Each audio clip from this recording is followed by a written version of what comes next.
Happy Valentine's Day, everyone. Tonight is an episode of recaps. We will be recapping the Super Bowl.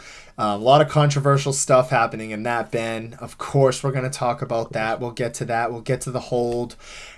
We've got an interesting UFC 284. I ended up watching the whole card, Ben, so I'm caught up on that. We will get you guys to that. And as me and Ben were talking about, even in the pre-show you guys aren't able to see, we were talking about the fact that we will get more into the NBA and of course the trade deadline. Kevin Durant on the move, Celtics acquiring a big. So we'll get into all that later. But first, we got to get to our sponsors, which Timeout Talks is brought to you by Chase and Thrills custom t-shirts and accessories, and is also sponsored by the Ice Shaker, the only bottle you will ever need. Go buy your custom Timeout Talks apparel via www.chaseandthrills.com. And you guys can purchase your Ice Shakers at www.iceshaker.com. I want to welcome in our viewers on all streaming platforms across the net. Again, happy Valentine's Day to everybody. But let's get things rolling, Ben. Let's get things rolling with a little Super Bowl recap. The Kansas City Chiefs were able to get the job done, 38-35. Ben's already making some facial. He's making some gestures over there. It was a tough way to end the Super Bowl. I just want to say one thing too. I would have hit on everything. I said Devontae Smith over. I felt a big game on him. I specifically remember saying I feel like Patrick Mahomes goes under 299. He went under 200 yards, and Jalen Hurts went over 225. Just a quick little recap on that. But Ben, I'm gonna let you kick things off, and of course, the biggest news everybody wants to talk about: the holding penalty. How do you feel about that? And how do you feel about the Super Bowl overall, Ben? Josh already rubbing in those bets. Yeah, it was looking back at it. We were looking back at it. I was pretty wrong with those, Josh. I got to give you the credit. We always give credit where it is. Josh nailed those ones. And another one I missed, Hurts, under 30. He got 38 passing attempts.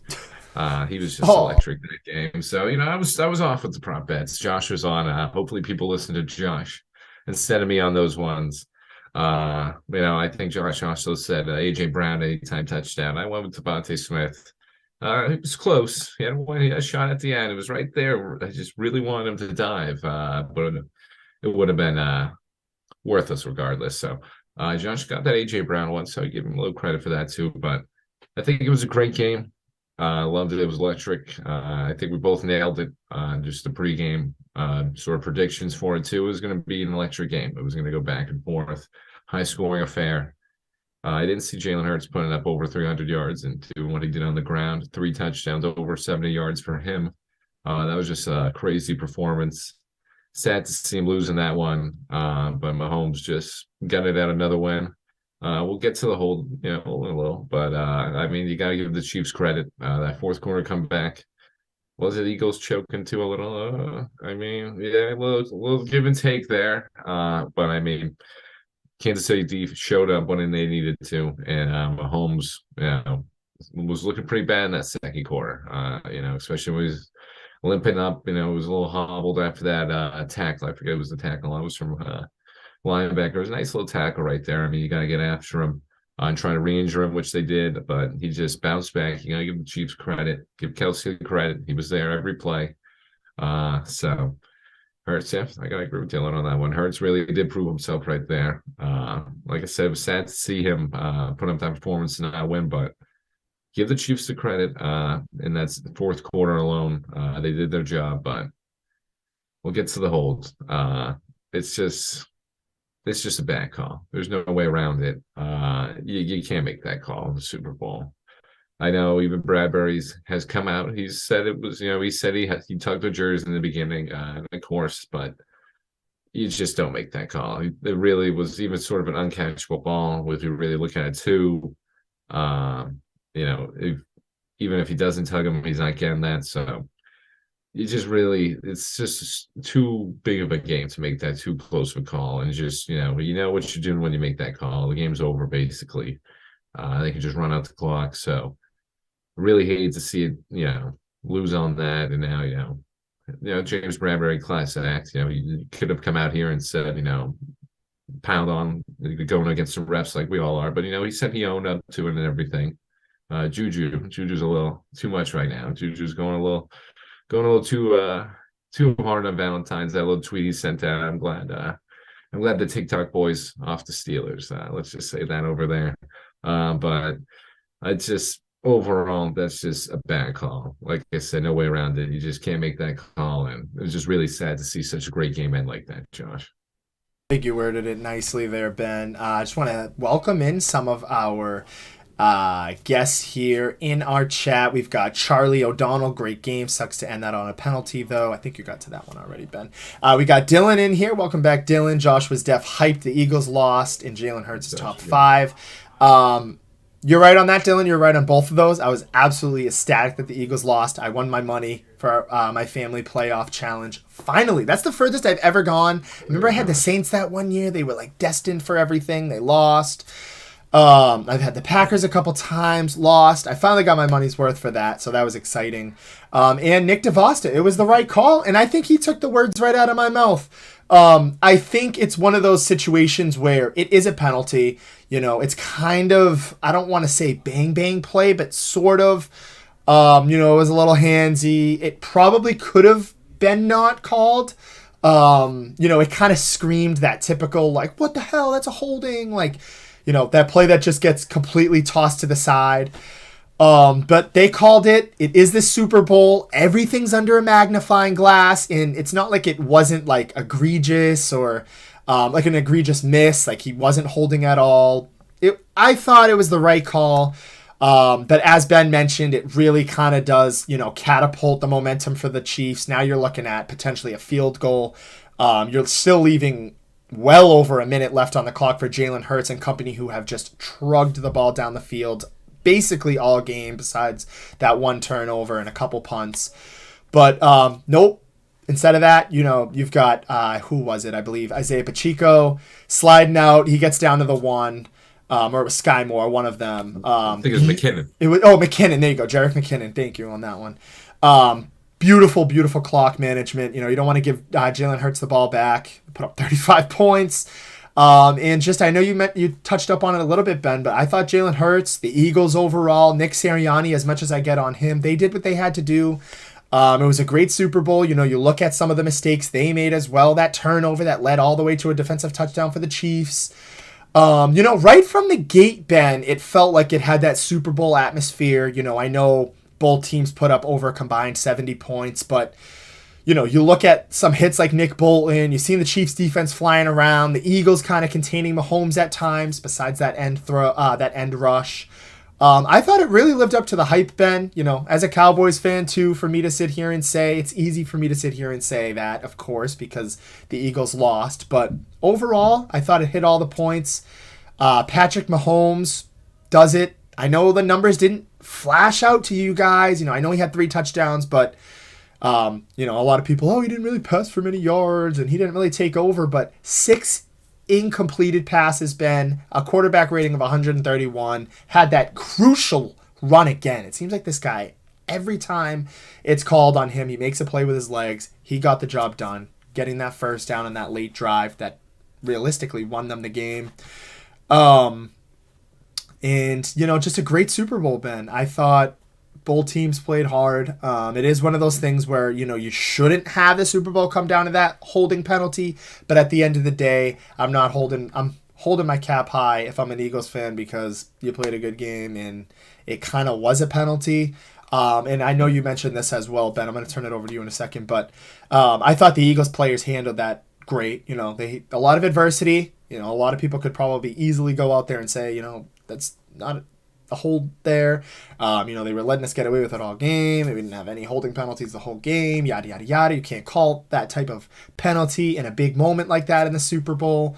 But they handled it with class, which I was kind of surprised about. And to your boy, TikTok boy, Juju, I seen that today. He said something like, it's Valentine's Day, but I want you to hold on, or something like that. I thought it was a little uncharacteristic after a Super Bowl win. But then again, maybe it is characteristic for him because, as you've mentioned, he's been Juju TikTok boy since he's been a Steeler. So, But Yes.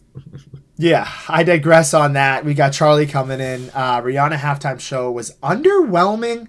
I thought it was fine. I'm a big Rihanna fan as well. I liked the little homage to. I don't even know if it was supposed to be homage to it, but it looked like the Super Smash Brothers setup with the little platforms. If you've played Super Smash Bros, you know what I'm talking about. But I thought it was great. She played a lot of her hits. Was fine. Lip syncing at some moments, wasn't at some other moments. I know some people were like, how can you even do that? But it's hard to be a performer like that. And if you're pregnant, looked like she was pregnant. I'm just kidding. Throwing a little egg out there. Actually don't know. But I think she is pregnant. She is pregnant, yeah, Josh. I I think she just had the baby, though. She might okay. have just I had the baby. thought I I want to double check that. saw. I thought that I think that's what happened maybe I too, think but then that's maybe what somebody it forms. said the kid, like her baby, is already like 8 months old, so she's now pregnant again. Oh. That was like a little, announcement, a way to show that. Either way, I thought the Super Bowl halftime show was great. I thought the national anthem was great. I thought everything was great, besides the booing of my boy Dak Prescott. I didn't like that, Ben. But overall, great Super Bowl. I thought it ended a little rough if you're an Eagles fan. Honestly, to take myself out of the bias, I would be pretty upset. But at the end of the day, the one thing I just remind myself, and that they mentioned as well, the Eagles players themselves, is they had plenty of chances, and they, the Chiefs were just the better team. And I think last point here, and then I really will turn it over to you, Ben. The Kansas City Chiefs have been here before, and I don't want to say that the Eagles haven't. They didn't look like they hadn't been there before, but every little mistake matters in the Super Bowl, especially in a game like that. I know I mentioned the magnifying glass, and that kind of showed. So, tip of the cap to the Eagles, as James has mentioned to me and to you. Both coordinators are gone. A bunch of defensive players hitting free agency. I know they've got that nice, intriguing draft pick early, but they've got a lot of question marks to make, Ben. I still think that they are a good team next year, and of course we'll get to that later on. We've got free agency and stuff that we can get into for weeks to come. But I do think that that is a pretty big storyline as well. You see both offensive and defensive coordinators walk, and you've got a lot of players to re-sign. So the Chiefs, on the other hand, it's definitely a dynasty in the making. They're going to continue to be in the playoffs. They're going to continue to make late runs. The Eagles, got to pay Jalen Hurts. You've got an emerging NFC East, and I don't just say that because the Dallas Cowboys, Giants, and Washington football team are making some good moves, but Washington Commanders, jeez, whoa. But yeah, Ben, I don't know. The Eagles got some question marks. I think they'll be a good team next year, but it's the big point in factor here is let's see what you do with those question marks. Yeah, I mean they gotta pay him all, Josh. Jalen Hurts is gonna get that big bag. I mean, as Dylan said, I mean he's top five, so he's gonna be demanding some of that money, and we can let Josh go as long as he wants. He's a Cowboys fan, so he's the biggest, critic of the Eagles. I want to hear from him. He's always giving those Eagles fans pretty tough report, and listen, that just shows you right there. Josh showing all the respect to them. It was a great game. They went back and forth with each other. I loved it. Like Josh said at the end, I think we all can agree it was the right call. I don't want to say anything like that. It was the right call, obviously, but I think like we all said, like we've both been saying, I don't know if you call it right there. Maybe it's kind of too big of a moment right there to have a little petty foul, a little petty penalty right there. I don't know, so that's just my opinion on that one. But, obviously we both said that's the correct call. So, you just got to move forward with that one. Like Josh said, the Eagles had plenty of chances. Just shot themselves late. Just couldn't get it going. Shot themselves in the foot late. Just couldn't get that offense going late when it needed to. And Mahomes just got the job done. 6 incompletions, as Josh pointed out, that's pretty crazy. No, we didn't have the yardage, but I mean, we were looking for that run game. I said, someone from that run game's got to step up, and Pacheco, 76 yards and a touchdown, definitely stepped up for him. So I thought it was a great Super Bowl. Obviously, ending hold, we've gone through that enough. James Bradbury, too, he's gone through it enough. Juju needs to lay off of it. He's got that ring, so he can go keep making those TikToks and everything. Just lay off. But I think, great game. Rihanna, I don't know why Cheese got to be so hard on her. I think that was a great performance. As Josh said, those platforms are moving around pretty cool. So I think I give her a little respect for that too. I'm not too big into heights, so that was pretty impressive from her. I gotta give her that credit. But I thought it was a fine performance. Thought it was great all around. Good commercials too. So for me, great Super Bowl performance from everybody in there, except on the last play. Just a little better. Oh, for sure, Ben. And just kind of talking more about the stats side of things. Travis Kelsey did his part. Even Juju Smith-Schuster, Ben, he showed up as that Yeah, he did. number two. Like, I don't care how it was or how it looked. No Marvez, Valdez Scantling. No, he wasn't out there. Sky Moore still young. Kadarius Tooney, kind of a gadget guy. He's not going to light up the stat sheet or the box score. I actually completely forgot he even had a touchdown. Yet again, it was the wide open one. But that again, that's not a knock on him. He's been great. But yeah, just if you look at kind of the Chiefs and you look at a lot of the players, they stepped up when they had to. And one thing I'm not hearing enough of, and I'm hearing the refs is look at what Patrick Mahomes did with what he had. And I know everyone's going to go, oh my God, this sounds ridiculous. But like, besides Travis Kelsey, like that's really the only like all pro guy out there. I know we can sit here and say, oh, he has all these weapons. He has all these weapons. But if this is any other team, we're going to say, oh, they don't have, I don't know. I think it's just one of those situations where Patrick Mahomes stepped up, Jalen Hurts stepped up. Both the quarterbacks did what they had to do. The Chiefs were the better football team. And as you mentioned, Ben, everybody had a great performance in some role. Guys like Kadarius Tooney, Sky Moore, they did their part.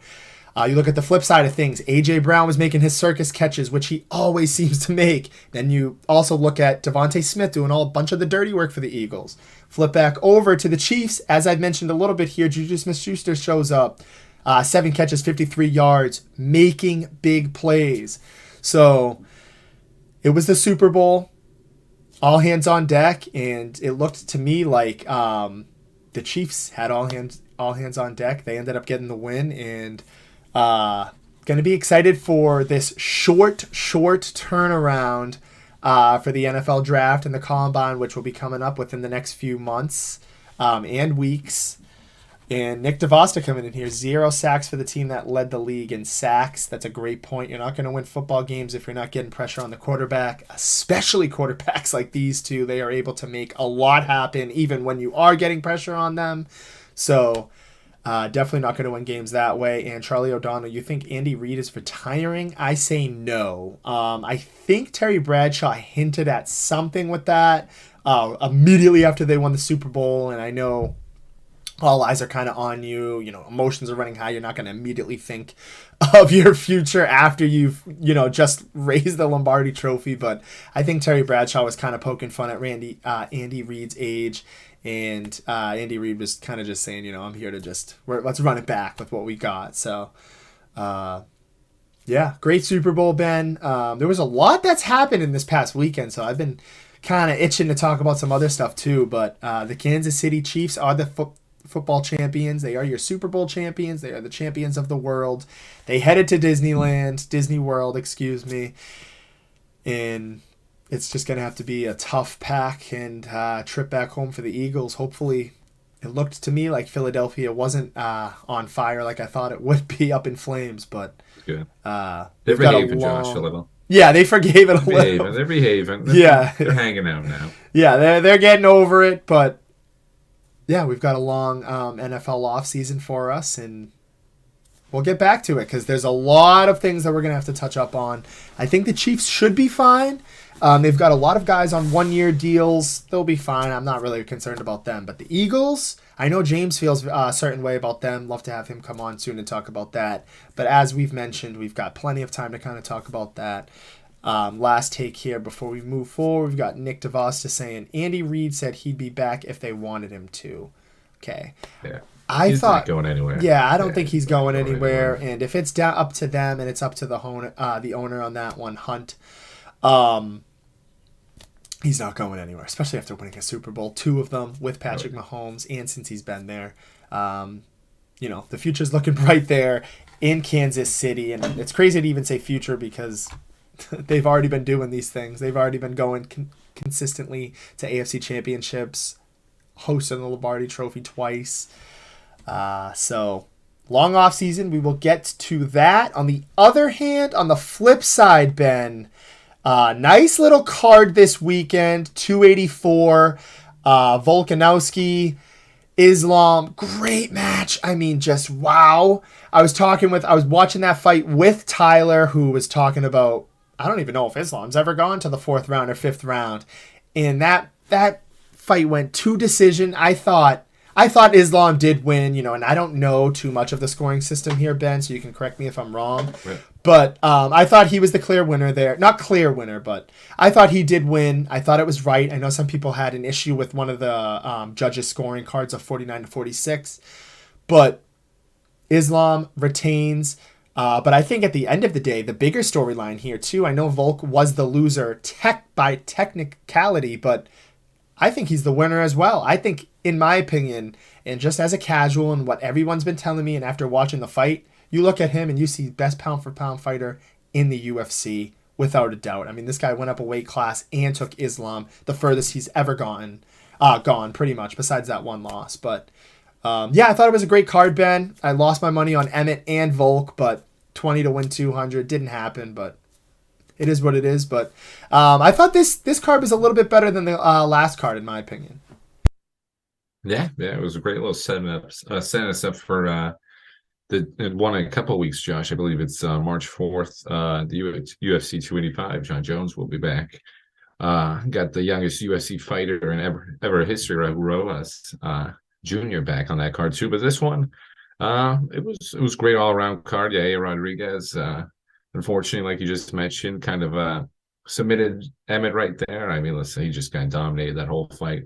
I was looking forward to seeing that one. I thought Emmett was going to put up a little better of a fight. You saw him kind of get with him with the first couple jabs in there. You saw his power right there. But I mean, Yair is just he's special. And I can't wait for him versus Volk. That'll be a great little title fight right there. But as she pointed out, as she just mentioned, I am the best pound for pound UFC bettor. He's having a little fun with me. I didn't do too well this weekend, as Josh mentioned his losing bets. I won one of them, but I kind of went to the well too many times. I tried to hit a jackpot, did not help, but I got it eventually. It's tough for me in that final fight, Josh. If you really ask me, I do think Volk won. Just based off what I saw from that Sugar Sean Peter Yan fight. Kind of similar to this one. Peter Yan just kind of controlled him with the wrestling, got him down with any takedown with ease, but didn't really do anything. I think Volk got more of the significant strikes in this one, more of the bigger shots, did more damage. But I mean, obviously Islam just controlled him with every takedown, did whatever he wanted to him. But he didn't really do too much on there. I mean, I believe even in the fourth round, he was just giving those headshots to Islam while he was on the ground. Islam was just taking them. I could see it either way. That was a tough one, Josh. Some of these UFC judges are a little iffy too, especially in that first fight of the night. The judges were a little off on that one.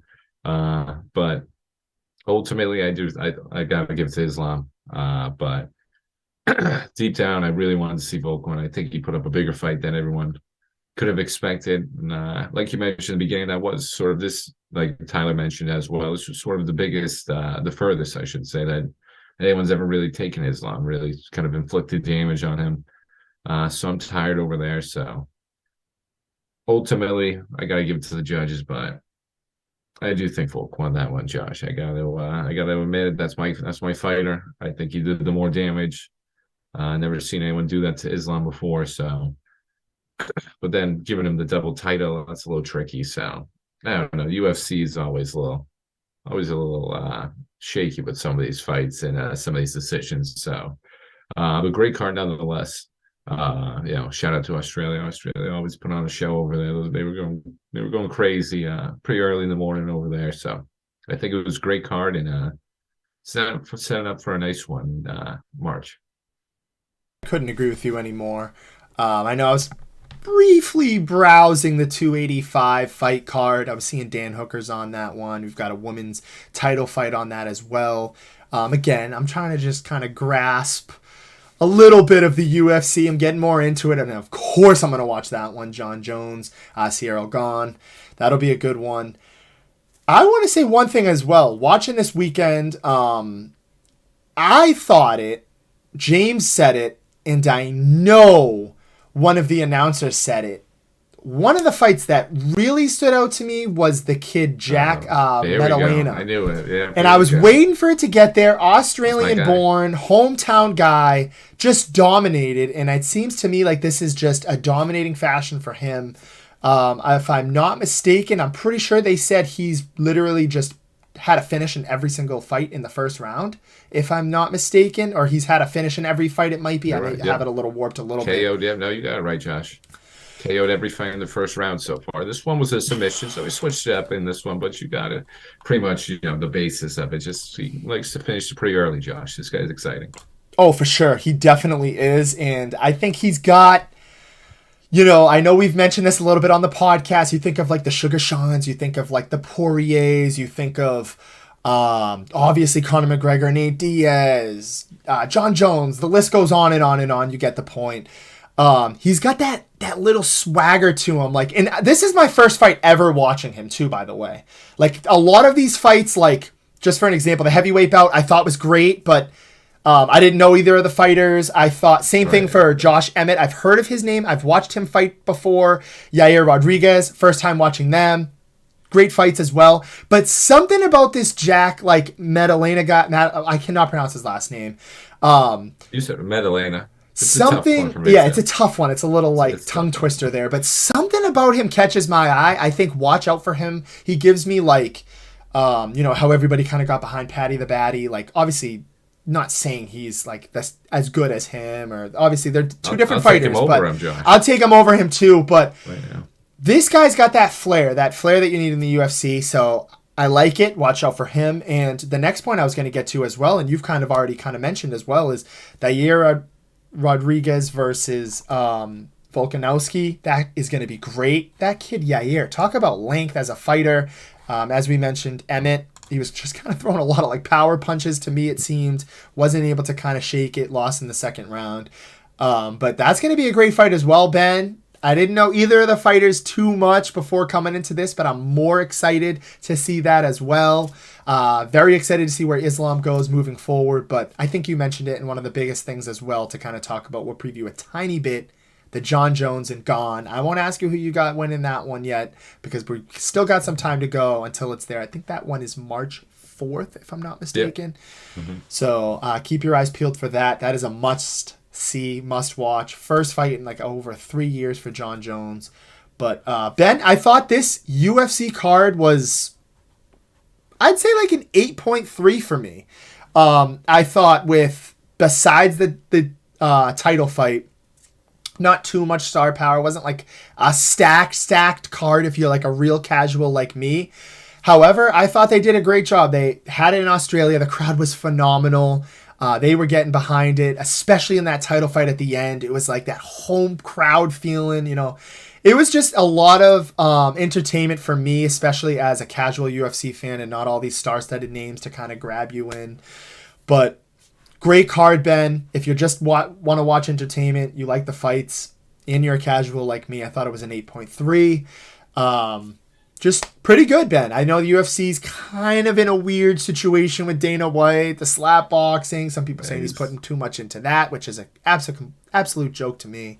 But Ben, I liked the card. I thought it was like an 8.3.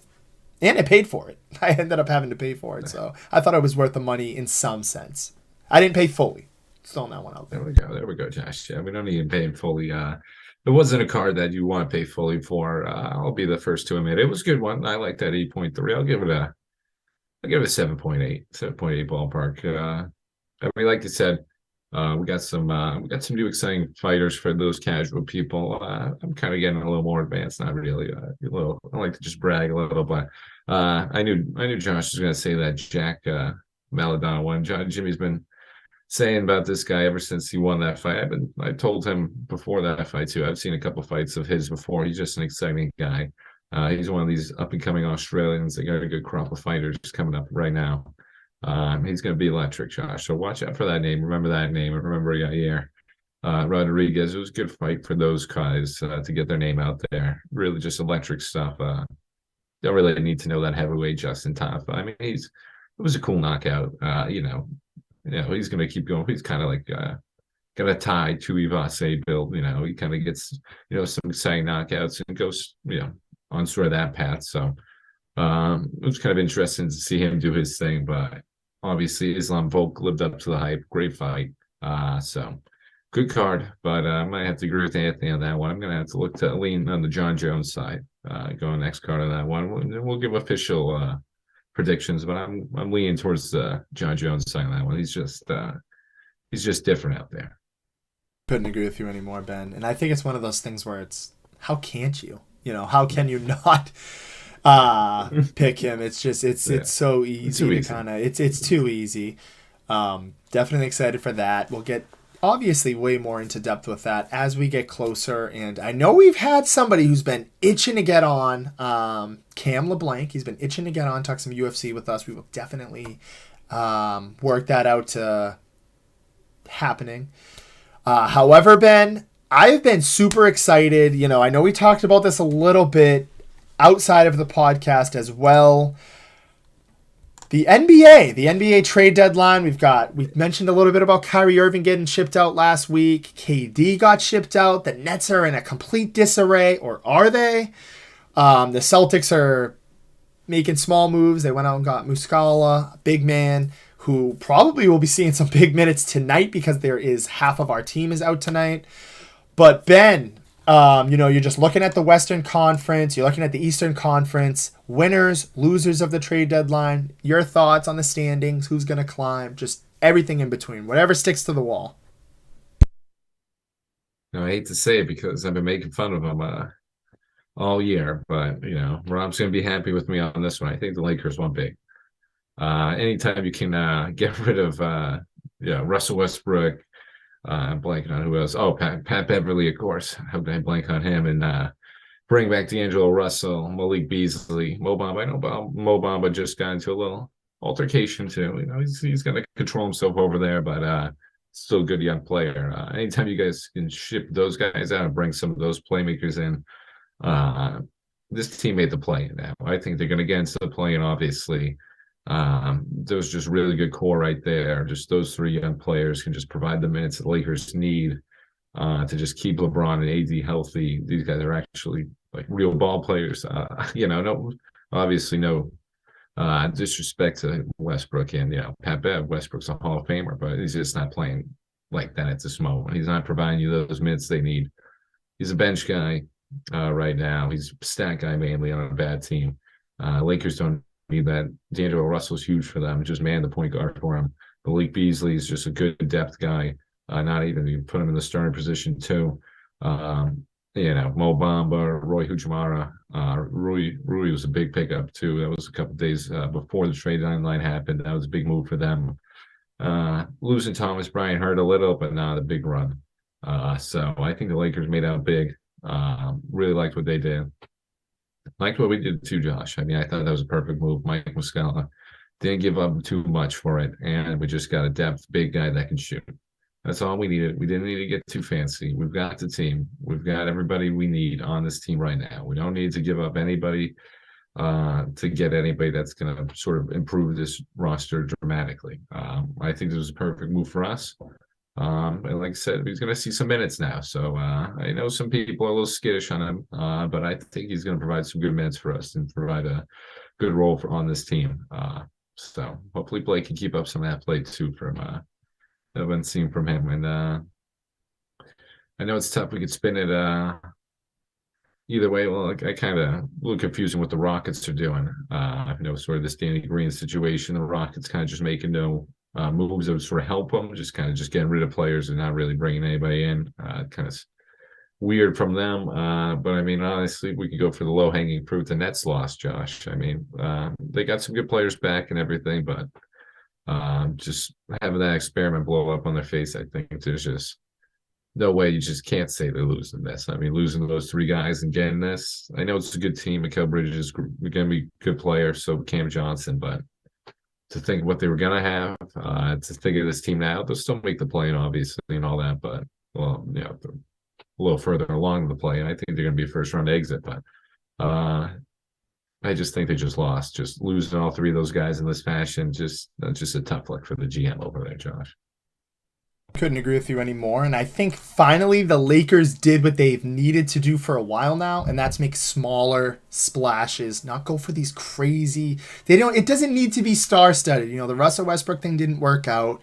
Anthony Davis, that trade, it's worked out. It won you a ring. Him and LeBron kind of mesh when they're on the floor playing together. But the Rui Hachimura one was a great deal. I think they finally added that depth, Ben. You know, they don't need to have three stars out there, you know, juggling the ball. They didn't need to go out there and get a Kyrie Irving. And I know some people are going to argue, well, sometimes it takes three stars to kind of win it in the league. But with just LeBron James and AD alone, surround them with a supporting cast. You don't need to have three guys asking for the ball. It's just not going to work out, especially with the inconsistencies of health for the Lakers. I think it's good to just get consistent role players. You've seen a bunch of the LeBron James championship teams. What have they been prided on? Good role players, good three-point shooters, guys who are just going to go in there, get the job done. You know, not going to be flashy about it. Just hit their shots, make rebounds, and help to make LeBron James' job a little bit easier. Anthony Davis and LeBron stay healthy, I think the Lakers have a good shot at moving forward. You see teams like the Trailblazers, Clippers as well, a team, I feel this like weird hunch for them. I don't know why. I thought the Clippers had a very underrated free trade deadline as well, excuse me. They went out and got Mason Plumlee, added a little bit of size there for them, and Eric Gordon. Veteran shooter there. You know, he's not going to kill it on the stat sheet every day, but that's fine. He's got that veteran leadership. He's got that scoring ability for them. Kind of take the ball out of Paul George and Kawhi Leonard's hands. I like that move. I don't think it pushes them over the top, but that's okay. In terms of pushing teams over the top, you look at the Suns. They went all in. They didn't even give up Chris Paul or Devin Booker or DeAndre Ayton, which we thought they were originally going to have to do in a trade for Kevin Durant, which has been talked about for months.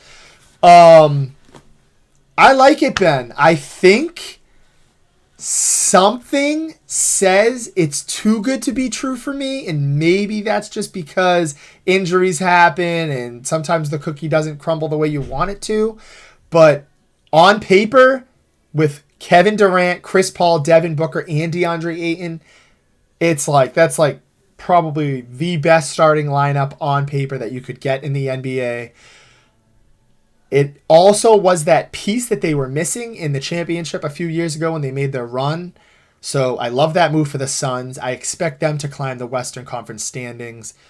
On the flip side, in the Eastern Conference, I love that Jay Crowder pickup for the Bucks. I know some people are like, yuck, he hasn't been good in the past couple of years.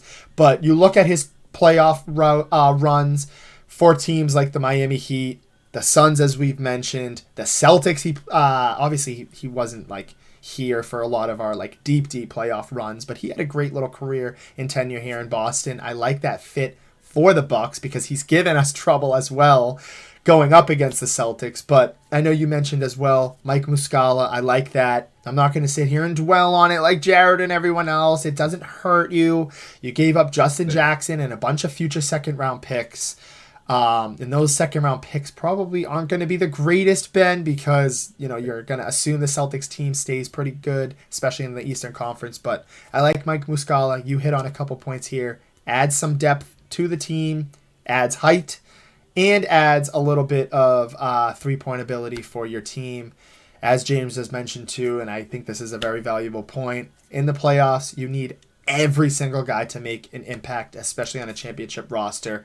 Last year, I feel like, again, kind of here too, Ben, I know you mentioned like this team go all in. Last year, I felt like we did go all in. You know, we still had our core, and we still do have our core that we've had of last year, but we went in and we added some more depth pieces because I feel like that's what Brad Stevens and company of the Celtics ownership needed to see. We needed a little bit more help for Jason Tatum and Jaylen Brown, and we were able to do so, Ben. We weren't knocking on the door for a guy like Kyrie Irving to come back or trying to go get Kevin Durant and getting rid of Jaylen Brown like everybody else thought we were going to do. We just made the moves we needed to do, added some depth, added some more three-point shooters, and that's what we did, and we called it a day.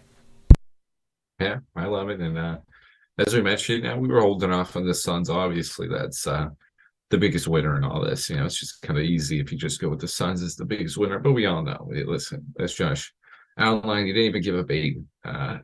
No, and listen, we're not making fun of Mikal Bridges. Mikal Bridges is a great player. That just shows you how deep that team was. And those were, unfortunately, just like the Mavericks and Kyrie. Again, Kyrie, some of these teams that just have the depth and have the money, have the ability to do it, or just able to get it. And now we sort of see this Suns team, as Josh said too. I think there's something. I don't know. I'm still a little too good to be true about this. I want to see if this is going to happen. Obviously, Chris Paul never winning. You still got that. Let's see if this can really if he really just can't win anything. I think this would really prove it that he's just a very unlucky guy if he can't win with this team. And I still think we match up very well with this Suns team. Maybe I'll take the very out of there. I think we match up well with them. I still think we could go toe to toe with them, even with this KD addition. I'm confident I'm in the Celtics team, but it's just the Suns are definitely the favorite right now. You just gotta give it to them.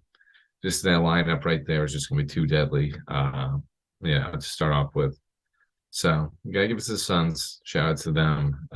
It's just gonna be fun to watch as well. The West just can pile up in there. Good move for the Clippers, as Josh mentioned too. I love that Plumlee one, getting some depth at the big man position for them, getting some height back over there.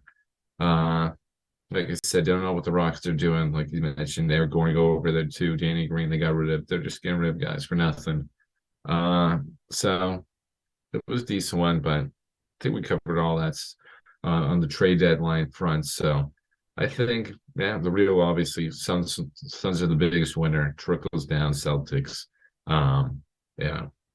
Everyone else. Houston, losers, Nets. I think unfortunately I'm just gonna have to throw the Nets into losers category, and maybe the Timberwolves too. Just kind of getting rid of these guys. I don't really know what they're doing. If they're trying to just get another person to team up with Cat, getting rid of D'Angelo. I thought that was sort of their sort of cornerstones over there, but I guess not. So some confusion with some of these teams over there, but ultimately the Suns come out on top, Josh, and it's gonna be fun to watch.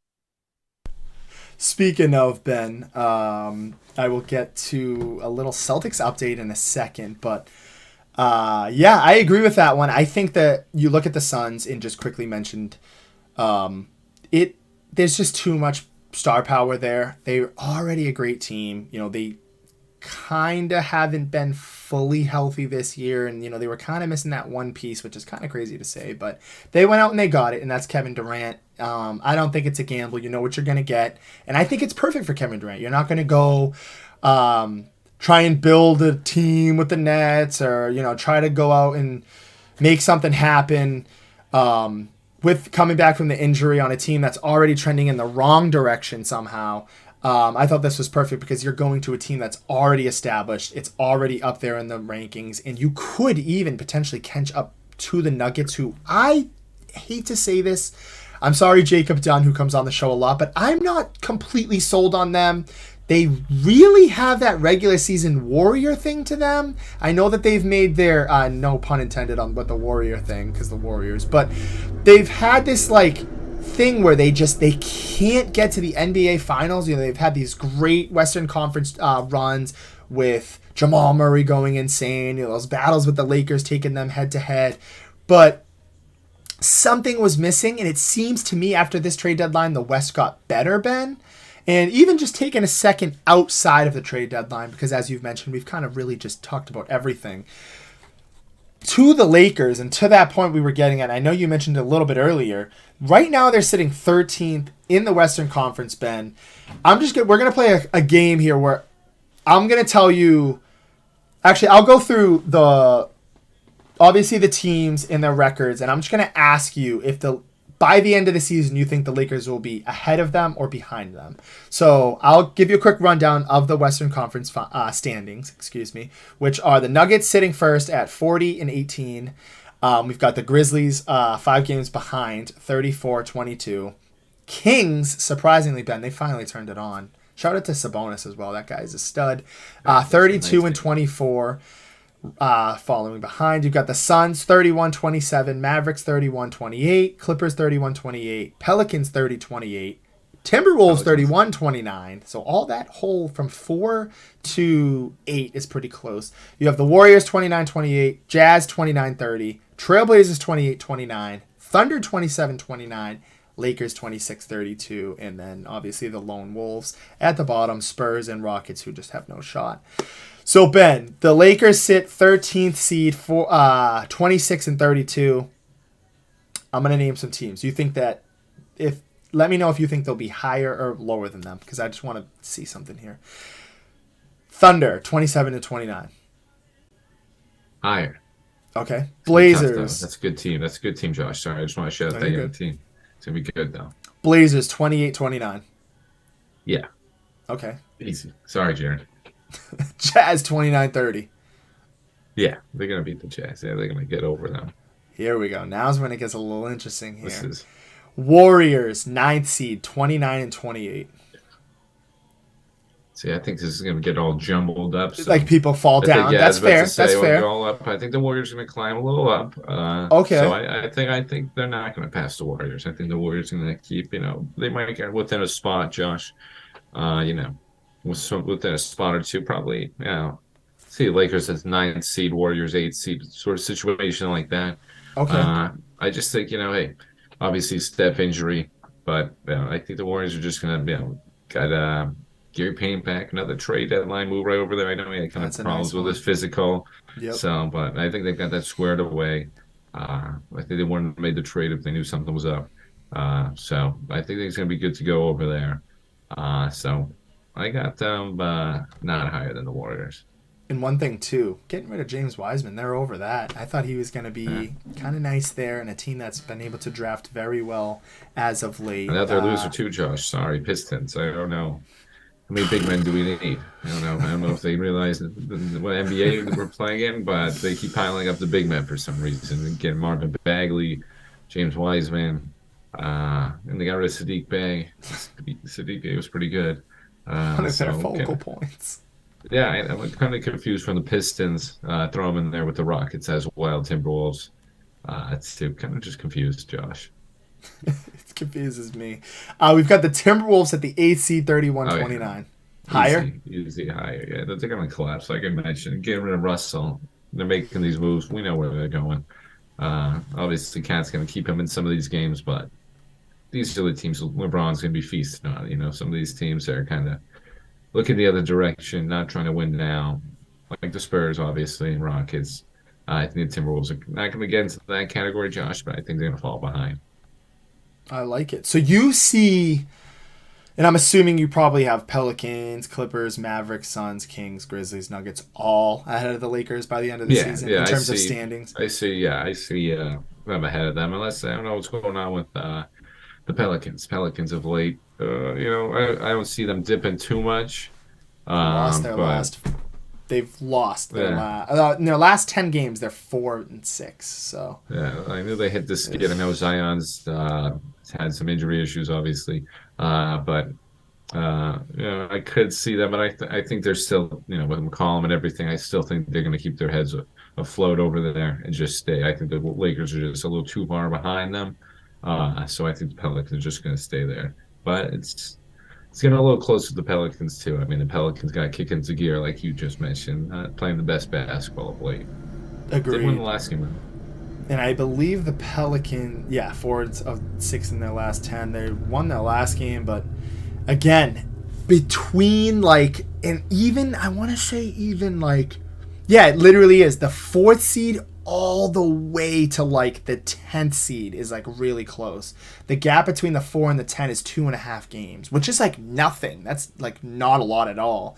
And it does look to me like the Nuggets do have a pretty good lead on, making sure that it goes through Denver. But again, regular season warrior, as we've mentioned. However, we're going to ship things over to the Eastern Conference to wrap up that Lakers thing. I agree with Ben. I think they make it into the play-in. I think there's just too much of a hole, and the Western Conference getting better. There's too much of a hole for them to climb all the way up to the 5th or the 4th. However, I do see them making a leap. It's going to be interesting, though, with teams like the Thunder, Trailblazers, Warriors, Pelicans, Timberwolves, some of those teams that have kind of just trying to take that. Warriors obviously won a championship, so I'll take them out. But, some of those other teams trying to take that next step, that leap. Timberwolves losing D'Angelo Russell. I expect them to drop out. But Lakers get in somehow, Ben. Eastern Conference side of things, it's interesting. We got Celtics and Bucks tonight going up at it right now. That game just started at 7:30. Bucks are 1.5 game behind the Celtics. Celtics are out. They do not have, let me just run down this list for you guys. They do not have Jason Tatum, Jaylen Brown, who else? Jason Tatum, Jaylen Brown, Al Horford, no Malcolm Brogdon. Actually, no, Malcolm Brogdon is playing, But just between those three guys, no Robert Williams as well. So just between those four guys, they are running out Blake Griffin, Grant Williams, Sam Hauser, Mike Muscala, Derek White, Luke Cornett's getting big minutes. And Robert Williams is playing. I thought he wasn't playing. He was ruled out, I thought, on fantasy. That changed. However, Ben, we talked about this a little bit earlier. Mike Muscala is actually leading the Celtics in points. He is shooting 4 of 7 in 9 minutes with 10 points. Moose. So the Moose is doing his thing for the Celtics. And this is a pretty big game. Imagine they actually win this one. Lewis saying, how dare you? They have Grant Williams. I'm not saying Grant Williams is a savior. We know this. He's not worth the $20 million he's asking for. But like Mike Muscala doing his thing. That Lewis threw out there. I like that stat that Lewis threw out there. So we got to show some love to Grant Williams. I think it was had some wild numbers for the chase downs up to 3-point lines. Listen, Grant, everyone knows Grant's my guy over here. Josh, not so much. He's not a big Grant Williams guy. Lewis bringing it up. Come on, we got to ease up on the Moose for that air ball layup. He's just getting his footings over here. But listen, Grant's my guy over here. As long as we got Grant Williams in the game, we got a shot on this. So just want to put that out there. I think he's good defensively, a replaceable guy. But it's a little one for Josh. That's just a little one for Josh. I cannot get behind it. Like, I think we honestly should have a Grant Williams segment where we just debate Grant Williams. We've got to have an open agenda soon. The people are just asking for it. So we will definitely get to that. And I've mentioned it too much. We'll try and square it away a date for that. But the Grant Williams, I can't get behind him. He's a good 3-point shooter. Or a very inconsistent 3-point shooter, very good defender, 3-and-D guy. I think he's so replaceable. And I was talking to somebody recently, and they made such a great point. We act like the Celtics have not drafted defensive anchors. They've drafted Rob Williams. We had Avery Bradley. We have Marcus Smart. We have the defensive player of the year. We act like it's just insane. It's insane. I don't know. I think Grant Williams is who he is. Oh my God, I disagree. What about Smart Man? We'll get there. We'll get there. Listen, he's right there too. But we need that camaraderie from the depth guys. The role players. Everybody loves Grant on this team. Deuce, not so much. But listen, he'll eventually get on Deuce's side. But everybody loves him on this team. He just brings that energy. Now, listen, if we can get into some of that money, is he worth that 15 to 20 million? Probably not. But listen, everyone gets paid in the NBA now. Everyone's getting paid. Luol Deng got $80 million from the Lakers and barely even played. So everybody gets paid in this league. I wouldn't mind giving a little extra cash to Grant Williams. That's all I'm going to say. That's fair. You like who you like. I just think he's replaceable. I do. I know Lewis agrees. He's going to come in. And I love the 17 dribbles because Jerry comes in with trying to say Jason Tatum and Luka Doncic. Luka Doncic dribbles the ball more. It's just insane how homer we get with the Celtics sometimes. And I am a Celtics fan, but we get above and beyond with the Celtics at times. Those chase downs are big. Those chase downs, they're big, Josh. It's just, I know Ben's playing into the fun a little bit, but Overall, yeah, I like what the He's Celtics my have guy. been doing, Ben. I think this is a good little test tonight. They got the Pistons tomorrow, your boys over there. They've Pistons. got a bunch of centers over there to play for them. We'll be Big going up boys. against eight They got the centers. centers. Yeah, they think we're playing the 70s, Josh, but it'll be a nice one right over there. I like what we're seeing from the Celtics right now. Up 30-25. If if my latest of 30-27. But like we said, nobody's playing for us. We're doing our thing over there, and Nick DeVos is right. Yeah, we're gonna show a little love to the Bruins. Shout And out we to the can right Bruins. now. Yeah, we'll give them a little last 5 minute love. You know, I mean, hey, one of the best teams out there, the best team in the NHL. We gotta show them a little love. Oh, for sure. And they're on that part of that stretch we kind of talked about last time. They've got the Stars. They're on the road for 2 games here. Stars, Predators, and then Islanders. 3 pretty good teams. I got the Stars tonight at 8:30. I think that'll be a good one.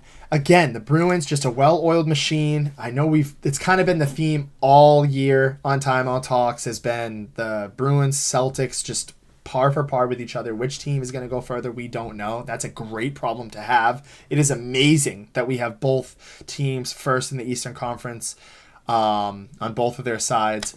And it's crazy too because even just the Celtics, we were talking like I was optimistic for like a top 3 seed. I was trying to be a little realistic, and now they're at the first as well. Nick DeVosta bringing up a great point. We got to talk about the Bruins, and we've got to talk about the fact that they've been on a roll. Finally coming back from that All-Star break, which I know doesn't get a lot of love from me as a guy who's like a little more than a hockey casual. I would pretty It's okay. borderline. I'm very Bruin, but like meaning I know only Bruins players, but um, yeah, Bruins gonna get some love.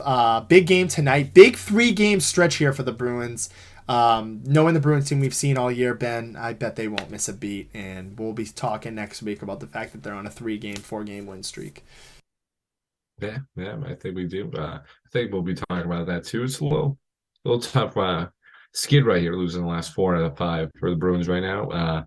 Just looking at that, but listen, we can't be winning this whole season. I think it's good.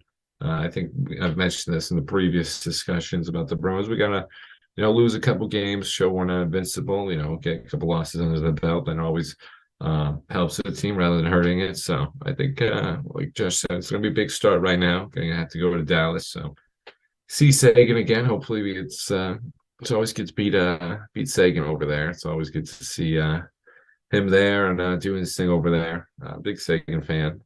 So always good to just get try to get a win over him and the Stars. That's a good team over there. So that'd be solid win over a Western Conference. So uh, Bruins just it's time, Josh. Me and Josh talking a little before too. I mean, it's time for the Bruins and Celtics. We're ready to go with them. Football season's over. Great football season. So we're gonna get locked to load for the Celtics and Bruins. Bruins. Hopefully, just keep it going. Get out of this skid right now. Like I said, it was good to get into it. Good to get a couple losses in there, Josh. But we gotta get back on our winning ways and try to just get some of these records. I mean, we're on track to break some records for most points and most wins for the Bruins in NHL history. So let's just try to keep going on that, and I think we'll be pretty good. I agree. Chasing history.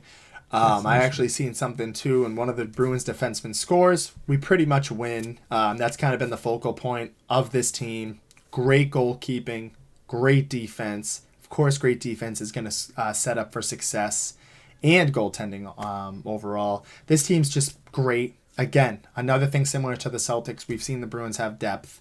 And one thing I don't want to go unnoticed here before we move on, we've got a minute left. And as always, Ben always ends the show, but Tarasenko to the Rangers. We talked about trade deadline for the NBA. We'll talk about the NHL a little bit here. Tarasenko getting shipped over to the Rangers and got a goal in his first game with the Rangers. So, the Eastern side of things getting a little bit more competitive for us. But I like the Bruins. I like our chances still. We will definitely highlight them more next week. Probably see a little bit more of a Bruins and Celtics show next week. And we will definitely be having that agenda free episode coming up soon with you guys to kind of join. But I'm going to leave it off with Ben But before I do that, just want to say happy Valentine's Day and congratulations to the Kansas City Chiefs for knocking off the Philadelphia Eagles. Had to add that part in. Josh loves it. Josh loves it right there. He's got to get that Eagles hate in there. But yeah, it's always a great show. Another great show. We're just recapping great NFL season for them. Great Super Bowl. Like we said, a little tough at the end, but we'll stop talking about it. We'll get through it. Doesn't really hurt us too much. It's those Eagles fans, which I don't think me or Josh really care too much about. But just as always, great NFL season, great Super Bowl. Uh, Hopefully Steelers, Cowboys, and maybe Patriots get there next year. We'll see. But we'll definitely be recapping that going forward. And as Josh mentioned, but we'll try to get a little more Bruin Celtic centric going forward. So we'll end with this. It's tough to say, but congrats to the Kansas City Chiefs.